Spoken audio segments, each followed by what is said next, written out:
नागा साधु क्यों नहीं पहनते हैं कपड़े, उनसे जुड़े 10 अनसुने तथ्य।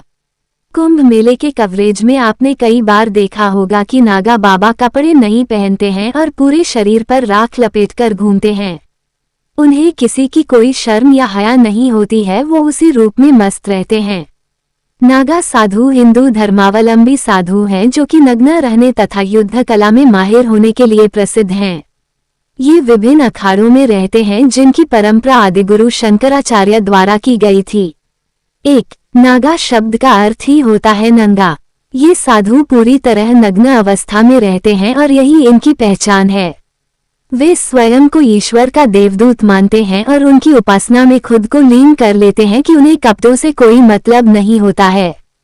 2. नागा साधु बनने के लिए लग जाते हैं 12 वर्ष।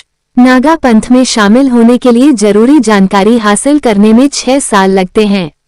इस दौरान नए सदस्य एक लंगोट के अलावा कुछ नहीं पहनते। कुंभ मेले में अंतिम प्रण लेने के बाद वे लंगोट भी त्याग देते हैं और जीवन भर यूं ही रहते हैं। 3. ये समुदाय को ही अपना परिवार मानते हैं। इनके लिए सांसारिक परिवार मायने नहीं रखता है। 4. ये लोग कुटिया बनाकर साधु जीवन व्यतीत करते हैं। इनका कोई विशेष स्थान या घर नहीं होता है। 5. ये तीर्थयात्रियों द्वारा दिए जाने वाले भोजन को ही ग्रहण करते हैं। इनके लिए दैनिक भोजन का कोई महत्व नहीं होता है। 6. इनका मानना है कि कपड़े तन ढकने का काम करते हैं, जिन्हें तन की सुरक्षा करनी हो वही इसे पहने। हम नागा बाबा हैं, हमारे लिए कपड़ों का कोई महत्व नहीं होता है। 7. नागा बाबा हर समय ध्यान में लीन रहते हैं। इनके विचार दृढ़ होते हैं। इनको मौसम आदि का कोई फर्क नहीं पड़ता है। 8. सबसे पहले वेद व्यास ने संगठित रूप से वनवासी सन्यासी परंपरा शुरू की।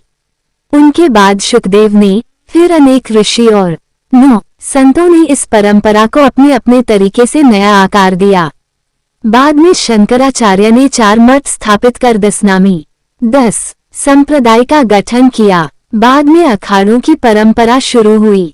पहला अखाड़ा अखंड आह्वान अखाड़ा सन 547 में बना। संतों के 13 अखाड़ों में 7 सन्यासी अखाड़े ही नागा साधु बनाते हैं।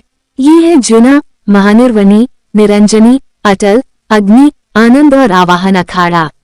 नागा साधुओं को सबसे पहले ब्रह्मचारी बनने की शिक्षा दी जाती है।